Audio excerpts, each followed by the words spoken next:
मैं आपको बता रहा हूं, मैंने 3.5 साल कुछ नहीं मांगा परमेश्वर से, प्रार्थना प्रार्थना करता रहा, अपना डब्बा भरता रहा अनॉइंटिंग से।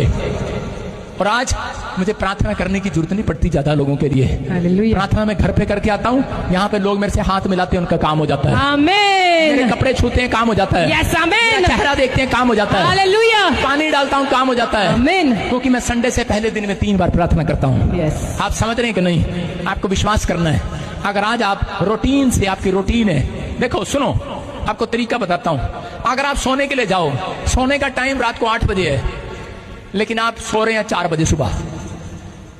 आप जब मर्जी सो जाते हैं, जब मर्जी उठ जाते हैं, तो उसके बाद सुबह आप कैसे घूमेंगे? हालेलुया। ऑफिस में कैसे जाएंगे? सर गॉड आप ऐसे करेंगे सारा दिन, थकावट रहेगी कि नहीं? जब आप प्रार्थना भी इस तरीके से करते हैं, जब मर्जी आया कर लिया, तो सारा दिन थके थके रहेंगे, आपके काम थके थके रहेंगे, आपके बिजनेस थके थके रहेंगे, वो सारा दिन बास मारते रहेंगे काम।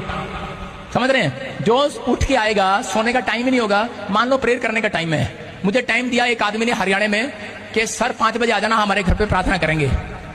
बेवकूफ से पति पत्नी बच्चे कुंडा लगा के सो रहे, मैं बैल मारी जरा सो रहे। मैंने कहा मुझे बुलाया था, हेलो हेलो, उठे ही ना। और 15 मिनट बाद उठे, सॉरी पास्टर हम सो गए थे। मैंने कहा ये कौन सा टाइम है, और मुझे बुलाकर सो गए। और उसके मुंह में से सड़ियां आ रही थी, बदबू ब्रुस की कर, अच्छा अंदर आ जाओ फटाफट, हमारे लिए प्रार्थना कर दो। पास्टर जी प्रार्थना नहीं करता, प्रोफेसी कर दो। मैंने कहा तुम्हारा मकान गिर जाएगा। कह रही ये कैसी प्रोफेसी है? मैंने कहा तुम्हारा मकान गिर जाएगा, प्रभु का आत्मा बोल रहा है, मैं थोड़ी बोल रहा हूँ। कहते आप क्या बोल रहे हो? मैंने कहा अगर आपने ये मकान नहीं छोड़ा तो थोड़े दिन के बाद बाढ़ में डूब जाएगा। अगर आपने फिर भी नहीं छोड़ा, उसके बाद गवर्नमेंट के खाते में जमीन आ जाएगी, रेल की पटड़ी आ जाएगी इधर। कहता कैसे? कहता हाँ, रेल की पटड़ी थोड़ी दूरी है। और अब मुझे पता लगा पिछले साल कि 7 साल वाली भविष्यवाणी पूरी होगी। उसका मकान उड़ा दिया, उसने मकान नहीं छोड़ा, क्योंकि ट्रेन की पटड़ियों का स्टेशन बन गया उधर। हालेलुया।